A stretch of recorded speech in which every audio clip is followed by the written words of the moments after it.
माँ बेटे के रुला देने वाली कहानी। विमल बहुत परेशान था। उसे समझ में नहीं आ रहा था कि वो इस परिस्थिति से कैसे निपटे। वो अपनी माँ को बहुत चाहता था, किंतु उसकी पत्नी और बच्चे उसकी माँ से बहुत दूर भागते थे, क्योंकि उसकी माँ की एक आंख नहीं थी। साथ ही उसकी कमर भी 90 अंश पर झुकी थी। वैसे वह अपना काम सब खुद कर लेती है, किंतु फिर भी वो उसकी पत्नी और बच्चों के लिए हमेशा खटकती है। दादी, आप ऊपर के कमरे में जाओ, मेरे दोस्त आ रहे हैं, विमल के बेटे अखिल ने बड़े बेरुखी से कहा। पर बेटा, मैं तो यहाँ बहुत दूर बैठी हूँ, विमल की माँ ने बहुत प्यार से कहा। नहीं, आप उसके सामने मत रहो, वो मुझे चिढ़ाते हैं, अखिल ने जोर से डांटते हुए कहा। क्या हुआ अखिल, क्यों चिल्ला रहे हो? विमल की पत्नी कामनी ने किचन से ही आवाज़ लगाई। देखो ना मो, ये दादी यहीं ड्राइंग रूम में बैठी हैं और मेरे दोस्त आ रहे हैं, अखिल ने शिकायत भरे लहजे में कहा। मोजी, आप ऊपर चली जाओ, क्यों हम लोगों को लजवाती हो? कामनी ने बेटे की पक्ष लेते हुए कहा। बेचारी सरस्वती चुपचाप ऊपर उठकर जीने के सहारे ऊपर जाने लगी। कमर झुकी होने के कारण उन्हें ऊपर चढ़ने में बहुत परेशानी हो रही थी, किंतु वह पूरी ताकत के ऊपर एक अकेले कोने वाले कमरे में जाकर बैठ गई। विमल बाजू के कमरे से सब सुन रहा था। उसे कष्ट हो रहा था कि उसकी माँ को अपमानित होना पड़ रहा है, किंतु वो असहाय था। अगर वो कुछ कहता तो उसकी पत्नी और बच्चे उसका विरोध करने लगते हैं। दूसरे उनके तर्क भी सही लगते हैं। चूँकि वो एक प्रशासनिक अधिकारी था, उसका सामाजिक स्तर बहुत ऊंचा था, उसकी ससुराल भी एक उच्च घराने में थी, अतः वह चुपचाप इस तरह हर दिन अपनी माँ को अपमानित होते देखता रहता था। रात को विमल की पत्नी ने कहा, देखो जी, अब कुछ करो, कल कलेक्टर साहब की पत्नी आई थी, मौजी अपनी देसी धुन धरा के उसमें मिली, मुझे बहुत शर्म आ रही है थी बताते हुए कि ये मेरी सास है। मैंने कह दिया कि दूर के रिश्तेदार हैं, इलाज कराने आए हैं। विमल को रोना आ गया, किंतु फिर भी वह चुप रहा। उसे समझ में नहीं आ रहा था कि वो क्या करे। अपने बेटे की मन स्थिति को सरस्वती अच्छी तरह से जानती थी और बेटे को कोई कष्ट न हो इसलिए वह हर बात को चुपचाप सह लेती थी। विमल बहुत उदास रहने लगा। एक तरफ परिवार और सामाजिक स्तर पर जीने की प्रतिबद्धता थी, तो दूसरी ओर आखिर मोह से अपने बेटे की यह हालत नहीं देखी गई। एक दिन उसने अपने बेटे से कहा, विमल, बहुत दिन हो गए हैं, मैं अपने गांव जाना चाहती हूँ, मुझे वहाँ पहुँचा दो, मेरा यहाँ मन नहीं लग रहा है। किंतु वहाँ तो कोई नहीं है, तुम्हारी देखभाल कौन करेगा?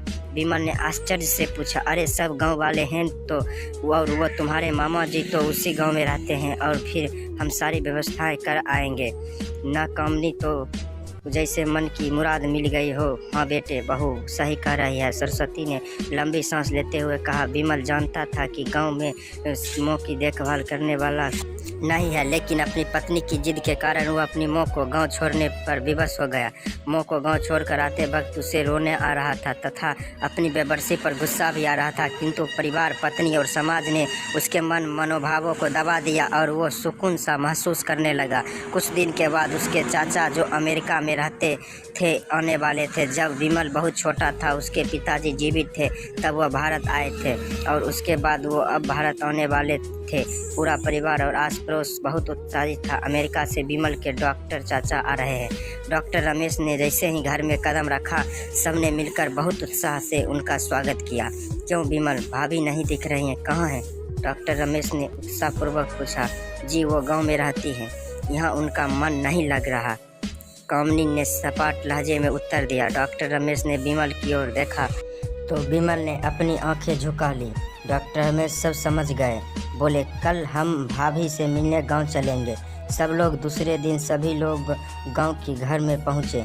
देखा कि सरस्वती को बहुत तेज बुखार है और वो पलंग पर असहाय पड़ी है। डॉक्टर रमेश दौड़कर सरस्वती के पास गए, उनके पैर छूकर रोने लगे। सरस्वती की ये हालत उनकी कल्पना से परे थे। वाह बेटा विमल, तूने तो नाम उजागर कर दिया। अपनी की ये हालात देखकर तुझे तो शर्म भी नहीं आ रही है? वो डॉक्टर रमेश ने विमल को लगभग डांटते हुए कहा। नहीं देवर जी, विमल का कोई दोष नहीं है, मैं खुद गांव आई थी। सरस्वती ने अपने बेटे का बचाव किया, मुझे सब पता चल गया। भाभी, आप चुप रहो। क्यों? बहू, तुम्हें अपनी सास की क्रूरता पसंद नहीं है? समाज में तुम्हें नीचा दिखाना पड़ता है ना? डॉक्टर रमेश ने कामनी की ओर व्यंग्य से देखा। कामनी निरंतर होकर विमल को देखने लगी। आज तुम जिस सामाजिक स्तर पर हो वो इन्हीं के संघर्ष की देन है। और बेटा विमल, तुम्हें शायद मालूम न होगा कि बचपन में जब तुम 1 साल के थे तब छत से नीचे गिरने के कारण तुम्हारी एक आँख फूट गई थी और तुम्हारी रीढ़ की हड्डी भी समस्या थी। तब तुम्हें इसी क्रूप मोह ने अपनी एक आँख और अपनी बो ने मेरे देखकर इस सुंदर स्वरूप दिया था। कामनी बेटा, इतने सालों तक संघर्ष करके बेटे को प्रशासनिक अधिकारी बनाने वाली इस संघर्षशील औरत की तुम लोगों ने यह दशा कर दी। तुम्हें ईश्वर का भी माफ नहीं करेगा। डॉक्टर रमेश की आंख में आंसू जलाधार बह रही थी। जब अब भाभी आप मेरे साथ अमेरिका जाएंगे, यहाँ इन स्वार्थी लोगों के बीच नहीं रहेंगे। डॉक्टर रमेश ने सरस्वती से कहा। विमल को तो कांटों को खून नहीं था। डॉक्टर रमेश ने उसके चाचा थे जो राज बताया था। बात में विमल को यही लग रहा था कि उसे ज़्यादा पापी इंसान इस दुनिया में कोई और है ही नहीं। वह दौड़ता गया और माँ सरस्वती के कदमों में लिपट गया। माँ, मेरे अपराध असम है, जानबूझकर चुप्पी साधे रहा, आपका अपमान करवाता रहा। अब सिर्फ आप ही उस घर में मेरे साथ रहेंगे और कोई नहीं। विमल ने अन्योग्य दृष्टि से अपनी पत्नी की ओर बच्चे की ओर देखा।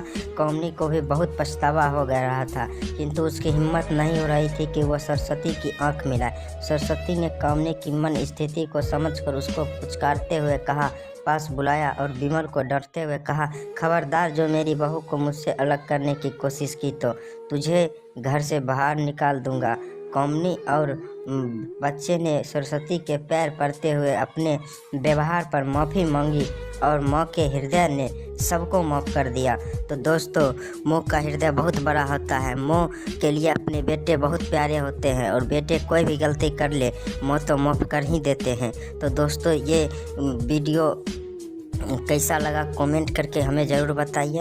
अगर अच्छा लगा होगा तो हमारे चैनल को सब्सक्राइब करना ना भूलिए और वीडियो को शेयर ज़रूर कीजिए और लाइक कीजिए। फिर मिलते हैं अगले वीडियो में।